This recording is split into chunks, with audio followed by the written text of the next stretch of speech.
నమస్తే. నేను మీ doctor Satish IRSC మాట్లాడుతున్నాను. రెగ్యులర్‌గా మనం చేసే వీడియోస్‌లో భాగంగా ఈరోజు నేను మాట్లాడే టాపిక్ ఏంటంటే చాలామంది స్టూడెంట్స్ అడుగుతున్నారు నాది కౌన్సెలింగ్ వచ్చినప్పుడు.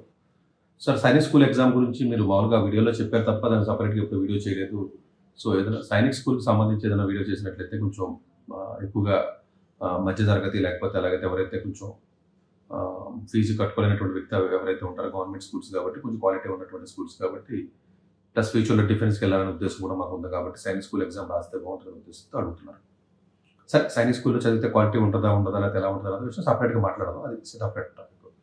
ఈ రోజు స్పెసిఫిక్‌గా నేను ఎందుకు ఇంత అర్జెంట్‌గా నేను చేస్తున్నానంటే దీని యొక్క లాస్ట్ డేట్ వచ్చేటప్పుడు 30th అక్టోబర్. జస్ట్ 1 డే మాత్రమే ఉంది. అందు గురించి ఏంటంటే ఈ ఎవరైతే పిల్లలు 5th క్లాస్ చదువుతున్నారో 8th క్లాస్ ఎవరైతే చదువుతారో వాళ్ళందరూ కూడా 6వ తరగతికి అలాగే 9వ తరగతికి అడ్మిషన్ తీసుకోవాలనుకునే వ్యక్తులు ఎవరైతే ఉంటారో వాళ్ళందరూ కూడా ఈ ఎగ్జామ్ తప్పనిసరిగా రిజిస్ట్రేషన్ చేయండి. ఇది ఓన్లీ పూర్ పీపుల్‌కి మిడిల్ క్లాస్ పీపుల్‌కి కాదండి. రిచ్ పీపుల్‌కి కూడా బాగా చదివే స్టూడెంట్స్ కూడా రాయాలి. ఎందుకంటే ఈ ఎగ్జామ్‌లో స్కోర్ అనేది చాలా చాలా వాల్యూ ఉంటుంది బయట మార్కెట్‌లో. అందు గురించి మీరు స్కోర్ వచ్చినంత మాత్రాన సైనిక్ స్కూల్ ఎగ్జామ్‌లో స్కూల్‌లో జాయిన్ అవ్వాలని రూల్ ఏం లేదు. చాలా మంది టాప్ స్టూడెంట్స్ సైనిక్ స్కూల్‌లో ర్యాంక్స్ వచ్చిన తర్వాత మార్క్స్ వచ్చిన తర్వాత మా దగ్గర కౌన్సిలింగ్ వస్తారు. మేము టాప్ సెక్షన్స్‌లో 12th వరకు ఫ్రీ ఎడ్యుకేషన్ తీసుకోమని చెప్తాం కూడా. ఆఫ్‌కోర్స్ దానికి ఉండే అడ్వాంటేజెస్ దానికి ఉన్నాయి. అన్ని ఎగ్జామ్స్ కూడా మనం వెళ్ళి అడ్మిషన్ తీసుకోవాలనే ఉద్దేశం ఏమి ఉండదండి. బట్ డెఫినెట్‌గా ఇదేదో డిఫెన్స్‌కి వెళ్ళి వాళ్ళు రాస్తారో లేకపోతే ఇదేదో మామూలు గవర్నమెంట్ స్కూల్‌లా ఉంటుంది. లేకపోతే జేఈఈ వాళ్ళకి సంబంధించిన ఎగ్జామ్ కాదు. ఇది మనకు సంబంధించింది కాదు. లేదా తెలంగాణలో ఉన్నాం కదా! మనకు ఆ సైనిక్ స్కూల్స్ లేవు కదా!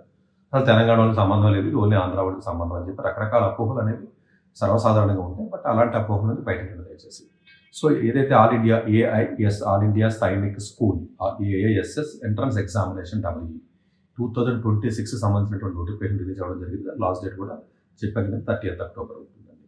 అప్లికేషన్ ఇమీడియట్‌గా మీరు రిజిస్ట్రేషన్ ప్రతి స్టూడెంట్ కూడా 5th, 8th చదువుతున్న ప్రతి స్టూడెంట్ కూడా 2 రాష్ట్రాల్లో ఉన్న ప్రజలందరినీ కూడా రిక్వెస్ట్ చేసింది. ఈ exam it is not just only for the Sainik స్కూల్‌లో చదవడానికి మాత్రమే కాదు. చాలా చాలా బెనిఫిట్స్ ఉంటాయి. స్టూడెంట్ ఐక్యూ లెవెల్ టెస్ట్ చేసే ఎగ్జామ్ కింద దీన్ని మనం చూడాలి. ఆ ఏజ్‌లో చాలా మంచి ఎగ్జామ్ కింద దీన్ని చూడండి దయచేసి. చాలామంది మా దగ్గరికి వచ్చారు సార్ మేమేంటి సార్ మా రేంజ్ ఏంటి మేము ఎందుకు వెళ్తామని చెప్పి అంటూ ఉంటారండి. అట్లాంటి రిచ్ మాటలు ఈ ఎగ్జామ్ పనికిరావండి. ఇది ఎబిలిటీని బయటికి తీసుకొచ్చే ఎగ్జామ్ కింద దీన్ని దయచేసి అలా చూడండి అందరూ కూడా. కమింగ్ టు ది ఎంట్రన్స్ ఎగ్జామ్‌లో మనకు వచ్చినట్లయితే ఈ ఎగ్జామ్ యొక్క లాస్ట్ డేట్ 30th అక్టోబర్ అయినప్పటికీ కూడా అఫ్‌కోర్స్ మీరు పేమెంట్ ఏదైనా కొంచెం ఇబ్బంది అయినట్లయితే 31st వరకు కూడా టైం ఉందండి. అంటే పేమెంట్ ఏదైనా క్రెడిట్ కార్డ్ కానీ డెబిట్ కార్డ్ కానీ పేమెంట్ ఏదైనా ఇబ్బంది ఉన్నప్పటికీ ఒకసారి రిజిస్ట్రేషన్ అయితే తర్వాత పేమెంట్ 31st చేయొచ్చు. అట్లాగే ఎడిట్ చేసుకునే ఆప్షన్స్ ఏదైనా పొరపాటున తప్పు అప్లోడ్ చేసినా ఏదైనా తప్పుడుగా ఏదైనా స్పెల్లింగ్స్ కానీ నేమ్స్ కానీ ఏదైనా ఆధార్ కార్డ్ కానీ సరే లోకల్ సర్టిఫికెట్స్ కానీ ఇవన్నీ ఏవైతే ఉంటాయో అవి జాగ్రత్తగా చూసుకోవాలి. అలాగే అప్లికేషన్ పెట్టేటప్పుడు తీసుకోవాల్సినటువంటి జాగ్రత్త ఏంటంటే చాలామంది విద్యార్థులు అనుకుంటారంటే మనం ఏ స్టేట్లో చదువుతున్నామో ఆ స్టేట్లో ఉన్న సైనిక్ స్కూల్కి సంబంధించి మాత్రమే మనకి అడ్మిషన్ ఇస్తారు, మిగతా వాళ్ళకి ఇవ్వరు అని అనుకుంటారు. అలాంటిది ఏమి కాదండి. సైనిక్ స్కూల్ అనేది ఏదైతే ఉంటుందో ఓన్లీ 67% ఆఫ్ ది స్టూడెంట్స్ మాత్రమే లోకల్లో ఉన్న స్టేట్కి సంబంధం తప్ప మిగిలినటువంటి 33% ఆఫ్ ది సీట్స్ ఏవైతే మీకు ఉంటాయో అవన్నీ కూడా నాన్ లోకల్ కింద ఫిలప్ అవుతాయి. ఫర్ ఎగ్జాంపుల్ మీరు తెలంగాణలో ఉన్నారు. తెలంగాణలో ఉంటే మీరు ఎగ్జామ్ రాసిన తర్వాత మీకు ఫర్ ఎగ్జాంపుల్ ఏదో బీహార్లోనో ఉత్తరప్రదేశ్లోనో లేదా కర్ణాటకలో ఉన్నటువంటి సైనిక్ స్కూల్ మీకు ఇంట్రెస్ట్ ఉంటుంది. మీరు ఆప్షన్ పెట్టవచ్చు. తప్పేం లేదు. ఎందుకంటే మీరు నాన్ లోకల్ కోటా కింద వస్తారు. అందువల్ల తెలంగాణలో లేవు కదా ఆంధ్రాలో ఉన్నాయి కదా ఇది ఆంధ్ర వాళ్ళకి ఎగ్జామ్ అని చెప్పి చాలామంది అనుకుంటారు. ఇది కూడా తప్పు.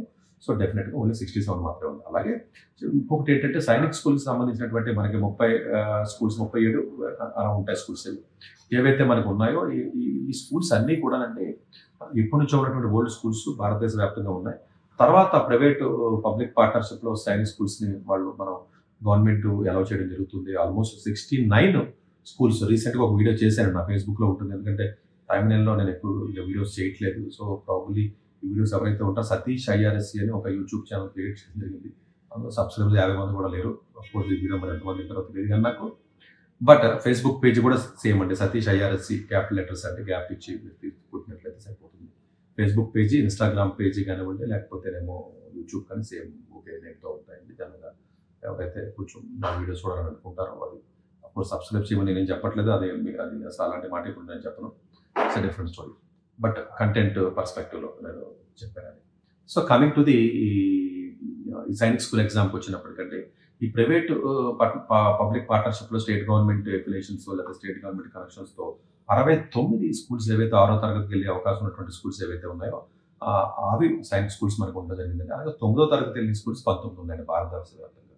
దీనికి సంబంధించి నేతాజీ ఏదైతే సైనిక్ స్కూల్ అని చెప్పి విజయవాడలో కొత్తగా మనకు స్టార్ట్ చేశారో ఈ సంవత్సరం, దానికి సంబంధించిన ఒక రీల్ కూడా నేను చేయడం జరిగింది. ఎవరైనా మిస్ అయితే దయచేసి ఆ రీల్ చూడండి ఫేస్బుక్లో. ఓకే, సో దీంట్లో ఉన్నటువంటి ఏంటంటే గవర్నమెంట్ రిజర్వేషన్ పాలసీ ఏదైతే ఉంటుందో, ఈ రిజర్వేషన్ పాలసీ కూడా ఏదైతే pure central government Sainik schools ఏవైతే ఉన్నాయో వాటిలన్నింటినీ కూడా వర్తిస్తుంది. అలా కాకుండా 29 లేదా 19 ఏవైతే స్కూల్స్ మనం మాట్లాడుతున్నాం, దీనికి జనరల్గా రిజర్వేషన్ సిస్టమ్ అని స్ట్రిక్ట్గా ఎంత రిజర్వేషన్ సిస్టమ్ అనేది లేదు. అలాగే క్వాలిఫైయింగ్ మార్క్స్ పర్స్పెక్టివ్లో ఇండివిజువల్ సబ్జెక్ట్లో 25% మార్క్స్ రావాలి, ఓవరాల్గా 40% మినిమం క్వాలిఫై అవ్వాలి. బట్ 40% మినిమం క్వాలిఫై అనేది మాత్రం మీకు సీటు మీకు ఏమీ రాదండి, అంటే అడ్మిషన్ రాదండి, చాలా ఎక్కువ స్కోర్ రావాలండి. అప్పుడు 270, 260 అట్లా రావాలండి, 300 కూడా 5th to 6th వెళ్ళినప్పుడు, అలాగే 8th to 9th. సో ఇది పెట్టేటప్పుడు, అప్లికేషన్ పెట్టేటప్పుడు పెట్టాలి. అలాగే ఈ 100% ఏదైతే ఎగ్జామ్ ఏదైతే ఉంటుందో ఎన్టీఏ వాళ్ళు కండక్ట్ చేస్తారు, నేషనల్ టెస్టింగ్ ఏజెన్సీ వాళ్ళు కండక్ట్ చేస్తారు. ఎగ్జామినేషన్ జనవరిలో ఉంటుందండి. అలాగే 5th నుంచి 6th క్లాస్కి వెళ్ళి విద్యార్థులు ఎవరైతే ఉంటారో 2.5 hours మీకు 150 నిమిషాలు చెప్పిన ఎగ్జామ్ ఉంటుందండి. అలాగే 8th నుంచి 9th వచ్చే స్టూడెంట్స్ ఎవరైతే ఉంటారో 3 hours ఎగ్జామ్ ఉంటుందండి. 2 to 4:30 ఆఫ్టర్నూన్ ఉంటుందండి. 5th to 6th, of course 8th to 9th వచ్చేటప్పటికి అఫ్కోర్స్ ఎవరైనా స్టూడెంట్స్ కొంచెం మెరిట్ తక్కువ ఉంది, బట్ మళ్ళీ క్లాస్ రిపీట్ చేసుకుందాం, సైన్స్ స్కూల్కి వెళ్తే బాగుంటుంది, 6వ తరగతిలో ఉన్నవాడు రాయకూడదు అంటే రాయొచ్చు. కొంచెం మీరు పాత క్లాస్లో ఉన్నట్టుగా మీరు ఆ స్కూల్లో ఏదో రిక్వెస్ట్ చేసుకుని ఎవరు 5th to 6th అంటే ఎవరు పట్టించుకోండి. 7th, 8th వరకు కూడా ఎడ్యుకేషన్ చట్టం, ఎడ్యుకేషన్ పాలసీ వచ్చిన తర్వాత 8th వరకు డైరెక్ట్గా కూడా ఎడ్యుకేషన్ తీసుకునే అవకాశం ఉంది. కాబట్టి ఇలాంటి ఇబ్బంది అయితే ఏమి ఉండదు. కాబట్టి అఫ్కోర్స్ మీరు 9th వచ్చినా కూడా వాళ్ళు పోతే పోయిందని రాసే అవకాశం ఉంటుంది, 6th వచ్చినా కూడా రాసే అవకాశం ఉంటుంది. ఎనీవే, సో ఎగ్జామ్ ఎలిజిబిలిటీ పర్స్పెక్టివ్లో చెప్పాను. అలాగే క్వాలిఫై మార్క్స్ 25%, ఓవరాల్ 40%. అలాగే SC, STకి అయితే అలాంటి అవకాశం కొంచెం తక్కువ రిలాక్సేషన్ ఉంది. బట్ నేను చెప్పినటువంటి ఏదైతే 69 కాలేజెస్, 19 కాలేజెస్ ఏవైతే ఉంటాయో దానికి జనరల్గా 2 కేటగిరీస్ కింద దాన్ని డివైడ్ చేయడం జరిగింది. యాక్చువల్గా 40% కేటగిరీ ఒకటి, 60% కేటగిరీ ఒకటి, 2 కేటగిరీస్ కింద డివైడ్ చేయడం జరిగింది. 40% కేటగిరీ అంటే సైనిక్ స్కూల్ ఎగ్జామ్, ఇవి 2 ఉంటాయండి. యాక్చువల్లీ ప్రైవేట్ సైనిక్ స్కూల్స్ ఏవైతే ఉన్నాయో జాగ్రత్తగా ఉండండి. గవర్నమెంట్ సైనిక్ స్కూల్స్ పక్కన పెట్టేయండి, పక్కగా pure ranking, national ranking, NTA old ప్రకారం వెళ్ళిపోతుంది. మిగిలినటువంటి ఏవైతే మీకు పబ్లిక్ ప్రైవేట్ పార్ట్నర్షిప్లో వచ్చినటువంటి స్టేట్ గవర్నమెంట్ లింక్ ఉన్నటువంటి ఏవైతే కాలేజెస్ ఉన్నాయో, 69 స్కూల్స్ ఏవైతే ఉన్నాయో 6వ తరగతి వచ్చి, అలాగే 19 ఏవైతే స్కూల్స్ ఉన్నాయో దీంట్లో 2 కేటగిరీస్ ఉన్నాయండి అడ్మిషన్ క్రైటీరియా. ఫస్ట్ కేటగిరీ ఏదైతే ఫస్ట్ 40% కోటా అంటారు దాన్ని. 40% కోటా అంటే అర్థం ఏంటంటే ఆ పర్టికులర్ స్కూల్స్లో కట్ ఆఫ్ మార్క్స్ రిజర్వేషన్ ఉండదు, మామూలుగా కూడా రిజర్వేషన్ ఉంటుందండి. బట్ ఏజ్ లిమిట్ అదంతా సేమ్ అండి, అన్నిటికీ సేమే ఉంటుందండి తెల్లగా. దీంట్లో 40% కోటా అంటే మీకు మీనింగ్ ఏంటంటే ఎవరైతే సైనిక్ స్కూల్కి మీరు అప్లై చేసుకుని వెళ్తారో వాళ్ళందరూ కూడా 40%లోకి వెళ్ళిపోవచ్చు అండి. 60% ఏం చేశారంటే స్టేట్ గవర్నమెంట్స్ కొంత వెసులుబాటు ఇవ్వడం జరిగింది. ఎవరైతే స్టేట్ గవర్నమెంట్ ఆంధ్రప్రదేశ్లో ఇప్పుడు నేతాజీ పెట్టారు ఉదాహరణ, ఫర్ ఎగ్జాంపుల్ ఇప్పుడు కోరుకొండ సైనిక్ స్కూల్ ఉందండి ఉదాహరణ, అది ప్యూర్ సెంట్రల్ గవర్నమెంట్ కాబట్టి దాని క్రైటీరియా మామూలుగా వెళ్ళిపోతుందండి. అలా కాకుండా కొత్తగా పెట్టినటువంటి సైనిక్ స్కూల్స్, పబ్లిక్ ప్రైవేట్ పార్ట్నర్షిప్తో పెట్టినటువంటి స్కూల్స్ ఏవైతే ఉన్నాయో అందులో 40% కేటగిరీకి వచ్చేటప్పటికి మళ్ళీ ఆల్ ఇండియా ర్యాంక్ కేటగిరీ ఉంటుంది. బట్ అదర్ రిజర్వేషన్స్ లేకపోతే క్వాలిఫైయింగ్ మార్క్స్లో కొంచెం డిఫరెన్స్ ఉంటుంది. అట్లాగే 60% కేటగిరీ ఉందండి. 60% కేటగిరీలో వచ్చేటప్పటికి ఎట్లా ఉంటుంది అంటే దీంట్లో ఈ ప్రతి స్కూల్స్ ఏవైతే ఉంటాయో అంటే న్యూ సైనిక్ స్కూల్స్ అంటారండి, NSS అంటారండి యాక్చువల్గా. ఈ స్కూల్స్ ఏవైతే ఉన్నాయో కొన్ని స్టేట్ గవర్నమెంట్ స్కూల్స్లో కొన్ని స్కూల్స్ టైప్ ఉన్నాయి, గవర్నమెంట్ అనౌన్స్ చేసింది. ఈ టైప్ అయిన స్కూల్స్ స్టేట్ స్కూల్స్లో ఎవరైతే ఉంటారో, NGO స్కూల్స్లో ఎవరైతే ఉంటారో, ప్రైవేట్ స్కూల్స్లో ఎవరైతే చదువుతారో, ఎవరైతే NSSకి టైప్ అయి ఉంటారో వాళ్ళకి ప్రత్యేకంగా 60% కోట ఇవ్వడం జరిగింది. వాళ్ళు కూడా ఇదే ఎగ్జామ్ రాస్తారు, కానీ వాళ్ళ మెరిట్ ర్యాంకింగ్ సిస్టమ్ వేరు ఉంటుంది. కన్ఫ్యూజ్ అవుతుందండి. ఆల్ ఇండియా లెవెల్లో ఉన్నటువంటి సైనిక్ స్కూల్కి అనేది pure NTA exam, rank, reservation policy, cut ఆఫ్లో మళ్ళీ కట్ ఆఫ్లో రిజర్వేషన్ పాలసీ, ఎవ్రీథింగ్ సేమ్, అసలు కన్ఫ్యూజన్ లేదు. సో ఏదైతే కొత్తగా వచ్చినటువంటి స్కూల్స్ ఏవైతే 69 లేదా 19 ఏవైతే ఉన్నాయో, 9th, 19, 69 ఏదైతే 6వ తరగతి వస్తున్నాయో దీంట్లో 2 కేటగిరీస్ చేశారంటే అంటే ఫస్ట్ కేటగిరీ ఓపెన్ కేటగిరీ కింద వెళ్ళిపోయే అవకాశం ఉంటుందండి. సో దాంట్లో లోకల్కి ఏదైతే ఉంటుందో అవన్నీ కూడా వర్తిస్తాయి. బట్ వేరే అదర్ కేటగిరీ 60% కేటగిరీ ఏదైతే మీకు ఉందో 60% కేటగిరీ వచ్చేటప్పటికి ఇట్స్ నాట్ దట్ అది ఎక్స్టర్నల్ స్టూడెంట్స్కి అప్లై చేయడానికి ఉండదండి. వాళ్ళు ఇంటర్నల్గా ఉన్నటువంటి స్కూల్స్ టైఅప్ అయినటువంటి స్కూల్స్ ఏవైతే ఉంటాయో వాళ్ళు మాత్రం అప్లై చేసి 60% ఏవైతే వేకెన్సీస్ ఉన్నాయో ఆ వేకెన్సీస్ మీరు తీసుకోవడానికి అవకాశం ఉంటుందండి. సో ఇది చాలా డీటెయిల్గా నోటిఫికేషన్ ఇవ్వడం జరిగింది. ఎవరైనా చదివినట్లయితే కొంత మీకు క్లారిటీ వస్తుందండి. సో ఈ ఎగ్జామ్కి చూసుకున్నప్పుడు ఎలిజిబిలిటీకి వచ్చేటప్పుడు జనరల్గా 10 to 12 years ఏజ్ ఉన్నట్టు 6వ తరగతికి వెళ్ళే అవకాశం ఉంటుందండి. 12 దాకా అది కాబట్టి 13 నుంచి 15 అనుకోండి. 13 నుంచి 15 లోపు ఉన్నటువంటిది ఏదైతే ఉంటుందో అఫ్కోర్స్ మార్చి 2026కి డేట్ అంటే 31 మార్చి 2026కి ఆ డేట్కి 10 నుంచి 12 సంవత్సరాల మధ్యలో ఎవరైతే ఉంటారో వాళ్ళందరూ కూడా ఎలిజిబిలిటీ ఉంటుంది 6వ తరగతికి. అట్లాగే 13 నుంచి 15 ఏదైతే సంవత్సరం ఉంటుందో వయసు ఉంటుందో వాళ్ళకి 9th క్లాస్కి వెళ్ళడానికి మార్చి 2026కి ఎవరికైతే ఉంటుందో దాని ప్రకారం వాళ్ళకి ఎలిజిబిలిటీ వస్తుందండి. సిలబస్ పర్స్పెక్టివ్లో కానీ చాలా ఎక్సలెంట్గా ఉంటుందండి సిలబస్. అందు గురించి ఎగ్జామ్ అందరూ రాయమంటాం మేము. ఇది ఎందుకు ఏదో డిఫెన్స్కి వెళ్ళే వాళ్ళకి లేదా పూర్ పీపుల్ ఎగ్జామ్కి చూస్తారు చాలా మంది, తప్పు అంటుంది యాక్చువల్గా. బట్ నేను చూడండి యాక్చువల్గా మీకు స్కీమ్ ఆఫ్ ఎగ్జామినేషన్లో 6వ తరగతి చూసినట్లయితే అంటే లాంగ్వేజెస్ 25 క్వశ్చన్లు, ఒక్కొక్క దానికి 2 మార్క్స్ వేసుకుంటే 50 మార్కులు, మ్యాథమెటిక్స్ 50 క్వశ్చన్లు అంటే 3 మార్క్స్ అండి ఒక్కొక్క దానికి. మ్యాథమెటిక్స్ వెయిటేజ్ ఆబ్వియస్గా ఎక్కువ ఉంటుంది ఎక్కడ నుంచి. ఈ మార్క్స్ టైప్ అయినా కూడా మ్యాథ్స్లో ఎక్కువ వచ్చిన వాళ్ళకి మళ్ళీ మంచి ర్యాంక్ ఇస్తారండి. సో మ్యాథ్స్ జనరల్గా 50 క్వశ్చన్స్ ఎక్కువ ఉంటాయండి. మార్క్స్ వచ్చి ఒక్కొక్క దానికి ఇంకా 3 మార్క్స్ అండి, 150 మార్కులు. అంటే 300 మార్కులకు సైనిక్ స్కూల్ ఎగ్జామ్ ఉంటే సగం మార్కులు మ్యాథ్స్గా ఉంటాయండి. ఎన్డీఏ కూడా అంతేనండి, చాలా ఎక్కువ ఉంటాయండి మ్యాథ్స్కి. మ్యాథ్స్ సతీష్ రత్మాన మ్యాథ్స్ అంటే ఇష్టం నా మీద పడిపోతారు, కానీ ఈక్వల్గా టైప్ అయినా మళ్ళీ మ్యాథ్సే. సో జనరల్గా ఏంటంటే మ్యాథ్స్కి ఇంపార్టెన్స్ అనేది ఎక్కువ ఉంటుందని దయచేసి అర్థం చేసుకోండి. మ్యాథ్స్ రాకపోతే నేర్చుకోండి, అంతే తప్ప నన్ను తిట్టుకుని ఉపయోగం లేదు కదా. రాకపోతే ఎలా నేర్చుకోవాలని అడగండి, అది చెప్తాను, అంతే తప్ప లేకపోయినా కూడా బతుకుతామని చెప్పి రాంగ్ ఎగ్జాంపుల్స్ తీసుకుని చాలా మంది ఇది అవుతున్నారు. 6వ తరగతిలోనే మ్యాథ్స్ రాలేదు మాకు, అయితే మేము ఎస్ బ్యాచ్లో జాయిన్ అవుతాం, సివిల్ సర్వీస్కి వెళ్తాం, ఈ చెత్త చదవడం హిస్టరీలు జాగ్రఫీలు చదువుకుని ఇబ్బంది చేస్తూ ఉంటారంటే దయచేసి వెళ్ళకండి. లేకపోతే నేను సి బ్యాచ్ అనో, లేకపోతే నేను రకరకాల బ్యాచ్లు అండి, నారాయణ ఒలింపియాడ్ అని, లేకపోతే మేము ముందే మేము బయాలజీ పంపిస్తాం, లేదా నీటికి పంపిస్తాం అని చెప్పి పిల్లల జీవితాన్ని పాడు చేస్తాం. దయచేసి అట్లా వెళ్ళకండి. సైన్స్ స్కూల్ ఇలాంటి ఎగ్జామ్ రాయండి, మ్యాథ్స్ 50% రాయండి, పోరాడండి. పని పోయినా పర్లేదు, ఎందుకంటే ఏజ్ 10 to 12 ఇచ్చాడు పని. సో అట్లాగే ఇంటెలిజెన్స్ అనేది మంచి చూడండి. అసలు మీరు అసలు ఎంత ఎక్సలెంట్గా వాళ్ళు సిలబస్ డిజైన్ చేశారు. మ్యాథ్స్లో 150 మార్కులు పోతే మళ్ళీ ఇంటెలిజెన్స్ 60 మార్కులు పోయింది, అది కూడా లాజికల్గా థింకింగ్ ఉంది. యాక్చువల్గా జనరల్ నాలెడ్జ్ కావాలి కాబట్టి 25 క్వశ్చన్స్ ఇచ్చాడండి, 2 మార్క్స్ 50 మార్కులు జనరల్ నాలెడ్జ్ పోయింది, లాంగ్వేజ్ వచ్చి 50. పర్ఫెక్ట్ కాంబినేషన్ అండి, పర్ఫెక్ట్. అంటే ఒక 6వ తరగతి పిల్లడికి ఏం కావాలి లేకపోతే అన్నదాన్ని అట్లా పర్ఫెక్ట్గా ఇవ్వడం జరుగుతుంది. సో 300 మార్కులు ఇక్కడ. అదే 9వ తరగతి మనం చూసుకున్నట్లయితే మ్యాథ్స్ కూడా మరి అగైన్ అంటే 50 ఉంటుంది. ఇక్కడ 4 మార్కులు అండి మరి. అంటే అఫ్ కోర్స్ 9వ తరగతి అంటే 400 మార్కులు ఉంటుంది, 400 మళ్ళీ 200 మ్యాథమెటిక్స్ కంటే. చూడండి 6వ తరగతిలో 9వ తరగతిలో కూడా మ్యాథ్స్ కావాలని అడుగుతున్నారు వాళ్ళు. సరే వాళ్ళు ఎంపీసీ చదువుతారు కదా, డిఫెన్స్కి వెళ్తారు కదా అనే ఉద్దేశంతో అని కాదండి. జనరల్గా కూడా అన్ని ఎగ్జామ్స్ అట్లాగా అడుగుతారంటే మ్యాథ్స్ రాకపోతే దయచేసి నేర్పించండి పిల్లలకి, అంతే తప్ప మీరు నెగిటివ్గా మాట్లాడి మ్యాథ్స్ లేకుండా బతకాలి, వ్యాపారం చేసిన బతుకుతావు, లేదా సోషల్ స్టడీస్ చదువు బతుకుతావు, లేదా బయాలజీ చదువుతో బతుకుతావు, వాళ్ళ పేరెంట్స్ రాంగ్గా ఎంకరేజ్ చేస్తారని దయచేసి అది చేయకండి. ఇంటెలిజెన్స్ 25 క్వశ్చన్స్ అంటే 2 మార్క్స్ వేసుకున్నట్లయితే 50 మార్కులు వస్తాయండి. అలాగే ఇంగ్లీష్ 25 డెఫినెట్గా మనకు కావాలి. అలాగే జనరల్ సైన్స్ కూడా 25 క్వశ్చన్స్ అంటే 2 మార్క్స్ 50 మార్కులు వచ్చిందండి. సోషల్ సైన్స్ కూడా 25 క్వశ్చన్స్ 2 మార్క్స్, టోటల్గా 400 మార్క్స్ ఉంటుంది జరుగుతుందండి. అట్లాగే మీకు 6వ తరగతి ఎగ్జామ్కి ఎవరైతే వెళ్తారో 6వ తరగతికి వెళ్ళే వాళ్ళకి అందరికీ కూడా అంటే రకరకాల స్టేట్ లాంగ్వేజెస్లో ఉంటాయి కదా, అన్ని ఇంగ్లీష్ మీడియంలో ఉంటాం కాబట్టి భారతదేశంలో 13 లాంగ్వేజెస్ వరకు కూడా ఎగ్జామ్ రాసుకుని వెసులుబాటు ఇచ్చారండి. దాంట్లో ఇంగ్లీషు, మరాఠీ, ఒడిస్సా, బెంగాల్, తమిళ్, పంజాబీ, తెలుగు కూడా ఉందండి, కన్నడ ఉంది, ఉర్దూ ఉంది, మలయాళం, గుజరాత్ ఉంది. సో తెలుగులో రాసే అవకాశం ఉంది. అదే 9వ తరగతి మాత్రం కంపల్సరీ ఇంగ్లీష్ రాయాలి. సిలబస్ చూడండి, సిలబస్ కూడా చాలా చక్కగా ఇవ్వడం జరిగిందంటే మ్యాథమెటిక్స్ టాపిక్స్ చూడండి ఎక్సలెంట్గా పెట్టారండి వాళ్ళు.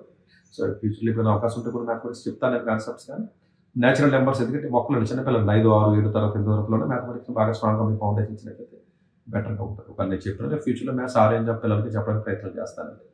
పెద్దోళ్ళకి చెప్పిన వాళ్ళకి అర్థం అవ్వదు, వాళ్ళకి అంత ఐక్యూ ఆల్రెడీ పోయి ఉంటుంది కాబట్టి. సో నేచురల్ నెంబర్స్ కానివ్వండి, ఎల్సిఎం, హెచ్సిఎఫ్, యూనిటరీ మెథడ్ కానివ్వండి, ఫ్రాక్షన్ కానీ, రేషియో అండ్ ప్రపోర్షన్స్ కానీ, profit and loss, simplification, average, percentages, area and perimeter, simple interest, lines and angles, complementary and supplementary angles, conversion of units, Roman numbers కానీ, types of angles, circles, volume of cuboids, prime and composite numbers, plane figures, decimal numbers, speed and time, operation on numbers, temperature, arranging of fractions, almost 25 topics ఇచ్చారండి. So topic wise ఒక్కొక్క దానికి ఒక్కొక్క question అనేది ఇవ్వడం జరుగుతుంది minimum. So అలాగే topics కాబట్టి intelligence చూడండి. ఇంటెలిజెన్స్ కూడా జనరల్గా చాలా మంది స్కూల్స్లో అసలు మీకు అందుకని రేపు జనరల్గా నేను స్కూల్ అంటూ సరే నేను స్కూల్ పెడదాం అనుకుంటాను, నా ల్యాండ్ దొరకవు, రకరకాల ఇబ్బందులు అనుకోండి. ఏంటో వాళ్ళ ల్యాండ్ దొరకట్లేదు, టూరిస్ట్ మనం ట్రై చేస్తున్నా కూడా. ఎవరికైనా మంచి ల్యాండ్ ఉంటే చెప్పండి నాకు. సరే ఎనివే ఇక్కడ కూడా చూడండి, స్కూల్ అంటూ పెడితే నేను పజిల్స్ ప్రత్యేకంగా ఒక పీరియడ్ పెడతానని చెప్పేసి అనుకుంటున్నాను. 6th 7thలో ఎక్స్క్లూసివ్గా 2 hours ఓన్లీ పజిల్స్ మీద ప్రాక్టీస్ చేస్తామని. సో ఈ ఎగ్జామ్స్లో కూడా 6వ తరగతి సైన్స్ స్కూల్లో కూడా వాడి ఇంటెలిజెన్స్ పెట్టడం జరిగింది. ఇంటెలిజెన్స్ పెరగాలి అంటే జనరల్గా ఈ టాపిక్స్ అవసరం అండి. అనలాగస్ కానివ్వండి, ప్యాటర్న్స్ కానీ, క్లాసిఫికేషన్స్ కానీ, విజువల్ అండ్ లాజికల్ రీజనింగ్ కానివ్వండి, సీరీస్ అండ్ సీక్వెన్స్ కానీ, critical thinking and problem solving, so ఇవన్నీ ఫ్యామిలీ రిలేషన్స్ కానీ, ట్రీస్ కానీ, ఇవన్నీ డెఫినెట్గా ఆ ఏజ్లో నేను కల్టివేట్ చేయగలిగితే వాడు ఐక్యూ అనేది ఇంటెలిజెన్స్ పెరుగుతుంది. టైటిల్ కూడా ఇంటెలిజెన్స్ అని పెట్టాడు, నేను చెప్తే కొత్తగా పెట్టాను. సో ఇది అఫీషియల్ గవర్నమెంట్ ఆఫ్ ఇండియా వాళ్ళు పెట్టి కండక్ట్ చేసి ఎన్నో సంవత్సరాలు కండక్ట్ చేసి దానికి పెట్టిన హెడ్డింగే కదండి. నేను పెడితే సతీష్ గారు కొత్తగా చెప్తున్నారు పజిల్స్ ఏంటి, ఇంటెలిజెన్స్ ఏంటి, అసలు ఈ లేవు కదా ఈ స్కూల్లో, ఈ అవసరం లేని ఎందుకు చెప్తున్నారు చెప్పంటారు. టాపిక్స్ కాబట్టి లాంగ్వేజెస్ అంటే అఫ్కోర్స్ ఇంగ్లీష్ వచ్చి వొకాబులరీ అన్ని అలాగా రెగ్యులర్గా ఉన్న ఇంగ్లీష్ అంతా ఉంటుందండి, అది ఇబ్బంది లేదు. అట్లాగే మీరు జనరల్ నాలెడ్జ్ కూడా చక్కగా, సోషల్ స్టడీస్ కూడా అన్ని పెట్టడం జరిగిందండి. ఇండియా టెక్నాలజీ కానీ, national symbol of India, art and culture కానీ, ఇండియన్ లిటరసీ కానీ, national international personalities, Indian defence system, sports, national and international organisations చాలా ఇంపార్టెంట్ ఉంటుంది. Solar system, mountain terrain and lifestyle, water cycle, evaporation, దాన్ని కూడా బాగా question ఇస్తారు. దీంట్లో energy మీద డెఫినెట్గా question 2 question 1 or minimum 1 question or maximum 2 questions పడుతున్నాయి. క్లైమేట్ అండ్ ఎనర్జీ మీద. సో అట్లాగే ఫుడ్ ప్రిజర్వేషన్ డైజెషన్ కానివ్వండి, ఫార్మర్స్ పరిస్థితి ఏంటి, లేదా ట్రైబల్ కమ్యూనిటీస్ కానివ్వండి, సైంటిఫిక్ డివైసెస్ ఏంటి, డే లైఫ్ ఎలా ఉన్నాయి, వాటర్ పొల్యూషన్ కానీ, హ్యూమన్స్కి యానిమల్స్కి ఉన్నటువంటి రిలేషన్స్ ఏంటి, లేదా సూపర్ సెన్సెస్ యానిమల్స్కి సంబంధించిన అయిపోయి. అలాగే 9th సిలబస్ వచ్చేటప్పటికి 50 క్వశ్చన్స్ ఇవ్వడం జరుగుతుంది మ్యాథమెటిక్స్లో. రేషనల్ నెంబర్స్ కానీ, linear equations on one variable, understanding quadrilateral and triangle and its properties, angle sum property, Pythagoras theorem, squares and square roots, cubes and cube roots, comparing quantities, percentages, profit and loss, algebraic expressions, simple interest, ఇవన్నీ foundations అండి యాక్చువల్గా. But మీరు మీద maths బట్టి కొట్టి టిక్లు పెట్టిస్తారు ఈ objective question కింద, corporate స్కూల్స్లో కానీ మిగతా స్కూల్స్లో అలా కదా అండర్స్టాండ్ చేసుకోవాలి. వీటిని కాంపౌండ్ ఇంట్రెస్ట్ కానీ, డిస్కౌంట్ కానీ, visualizing and solid shapes, view 2D and 3D shapes, Euler's formula, లేకపోతే మెన్స్ట్రేషన్స్, ఏరియాస్ కట్ల perimeters, volume, surface areas, exponents, powers, direct and inverse proportions, factorization, data handling, bar chart, line graph, playing with numbers, divisibility test, statistics, mean, mode, medium, probability, parallel lines and time and work. Almost 34 topics ఇచ్చారు. ఇవి fundamentals అండి, ఇవి నేర్చుకోవాలండి యాక్చువల్గా అందరం. అన్ఫార్చునేట్గా ఎవరు చెప్పట్లేదు నా స్కూల్లో, ఫండమెంటల్ సరిగ్గా చెప్పట్లేదు, బట్టి కొట్టి ఫార్ములాస్ టిక్లు పెట్టిస్తున్నారు కామంతే. టాపిక్స్ కావాలి ఇంటెలిజెన్స్ చూస్తుంటే same analogies, mathematical and verbal కానివ్వండి, ప్యాటర్న్ కానీ, classification, visual and logical reasoning, series and sequence, critical thinking, ఇవన్నీ కూడా అండి చాలా ఇంపార్టెంట్ అండి. డైలీ 2 hours నేర్చుకోవాలండి పిల్లలు యాక్చువల్గా. సో నేనంటే స్కూల్ పెడితే అసలు 2 hours చెప్తాను, 6 hours. సో ఐక్యూని బిల్డ్ చేసి సిలబస్ ఉంటుంది. టాపిక్స్ కావాలి కోర్స్ ఇంగ్లీష్ జనరల్గా రెగ్యులర్గా ఉన్న ఇంగ్లీష్ అనేది. సో అలాగే సోషల్ స్టడీస్ కూడా చాలా బ్యూటిఫుల్ సిలబస్. కోర్స్ అంటే జనరల్ సైన్స్ కూడా ఉంటుందండి ఇక్కడ. జనరల్ సైన్స్ అంటే మీకు petroleum, coal and flame combustion కానీ, సెల్ స్ట్రక్చర్ అండ్ ఫంక్షన్ కానీ, reproduction and plants, force, friction, pressure, అది చాలా ఇంపార్టెంట్. ఫ్రిక్షన్ అంటే ఎవరికి తెలియదు, దాని మీద ఒక గంట చెప్పాలండి. యాక్చువల్గా టెర్మినాలజీ అంటారు దాన్ని, టెర్మినాలజీని గ్రిప్ ఇవ్వాలండి యాక్చువల్గా. ప్రెజర్ అంటే తెలియదు, వెలాసిటీ అంటే ఎవరికి తెలియదు, ఏదో చెప్తారు అంతే, ఏదో డిస్టెన్స్ బై టైం అనేది ఫార్ములా చెప్తారు, అది స్కూల్లో ఇలాగ తయారయ్యాయి. Metals and non metals, synthetic fibers and plastics, chemical effects of electrical current, stars and solar system, pollution of air and water, global warming, micro organisms, some natural phenomena, so almost artificial jewellery, relation between the types of friction, cropping seasons, agricultural practices, conservation of plants and animals, ఇవన్నీ almost మంచి syllabus ఇవ్వడం జరిగిందండి. So application పర్స్పెక్టివ్లో marks వచ్చేటప్పటికి అంటే మీకు minimum marks దృష్టిలో పెట్టుకోవద్దు దయచేసి, ఎందుకంటే 40% ఓవరాల్గా ఉండే ఇండివిజువల్ 20% అయినప్పటికీ కూడా, బట్ ఓవరాల్గా ఎక్కువ కట్ ఆఫ్ అనేది తెల్లగా ఉంటుందండి. సో దీనికి 850 రూపీస్ ఎంతో ఉంటుందంటే, రిజర్వేషన్ ఉన్నటువంటి వ్యక్తులు ఎవరైతే 750 రూపీస్తో అప్లికేషన్ ఎన్టీఏ వెబ్సైట్లోకి వెళ్ళండి. మన వెబ్సైట్ లింక్ అడుగుతున్నాను. ఎన్టీఏ వెబ్సైట్లోకి వెళ్ళినట్లయితే AAISSEE 2026 నోటిఫికేషన్ ఉంది రెడీగా, ఇమీడియట్గా ఫిల్అప్ చేయండి. దయచేసి ఇది ఎవరికైనా తెలియకపోతే, మీరు జేఈ ఫౌండేషన్లో ఉన్నా, మీరు ఎంత తోపు స్టూడెంట్ అయినా, ఎంత రిచ్ పర్సన్ అయినా, మీరు డిఫెన్స్కి వెళ్ళకపోయినా ఈ ఎగ్జామ్ దయచేసి రిజిస్ట్రేషన్ చేయండి. మీరు ప్రేర్ అప్లై చేయకండి. నేను స్పెసిఫిక్గా ఒక ఎగ్జామ్ రాయండి 4 సార్లు చెప్పానంటే మీరు రాసేయాలి అంతే. సో దీనికి మీరు పెద్దగా ఎక్కువగా ఇది లాజిక్ అప్లై చేయకండి దయచేసి. సో ఇది చాలా ఇంపార్టెంట్ ఎగ్జామ్. వీళ్ళంత వరకు మీకు తెలియని వ్యక్తులు ఎవరైతే ఉంటారో కొంచెం లేట్గా నా వీడియోస్ అన్ని ఇలాగా 1 day 2 days బిఫోర్ వస్తూ ఉంటాయి. ఆ టైం కుదరకు చేయలేకపోతానండి నేను. దయచేసి కొంచెం మిగతా వ్యక్తులు ఎవరైతే ఉంటారో వాళ్ళకి పాస్ ఆన్ చేయండి. ఎవరైతే మిగతా క్లాసులు పిల్లలు చదువుతున్నారో దయచేసి నెక్స్ట్ ఇయర్ మళ్ళీ ప్లాన్ చేసుకుని, అక్టోబర్లో టైం పడుతుంది కాబట్టి జనవరిలో ఎగ్జామ్ చేయండి. కోచింగ్స్కి వెళ్ళాలన్నా కూడా చాలా మంది కోచింగ్స్ ఇస్తున్నారు. హైదరాబాద్లో ఉంటాయి, విజయవాడలో ఉన్నాయి, వేరే విజయనగరంలో కూడా చెప్తున్నారు. చాలా మంది ఇస్తారు. కోచింగ్ కూడా నేర్చుకోవచ్చు, ఆన్లైన్లో కోచింగ్ ఇస్తున్నారు, మెటీరియల్ దొరుకుతుంది, ఫుల్ టైం చదువుకోవచ్చు స్కూల్ మానేసి. So what ever the way best ఏదైతే ఉంటుందో అలా ప్లాన్ చేయండి. ఇమీడియట్గా అప్లికేషన్ పెట్టండి 30th October 2025 కాబట్టి. సో ఈ అవకాశం డెఫినెట్గా అందరూ ఉపయోగించుకోవాలని మనస్ఫూర్తిగా government school, private school, Telangana, ఆంధ్రానే కాకుండా అందరూ యూజ్ చేసి ఒక అప్లికేషన్ బట్టి ఒక ఎగ్జామ్ అయితే దయచేసి అంతే, అంతకుమించి ఏమవుతుంది.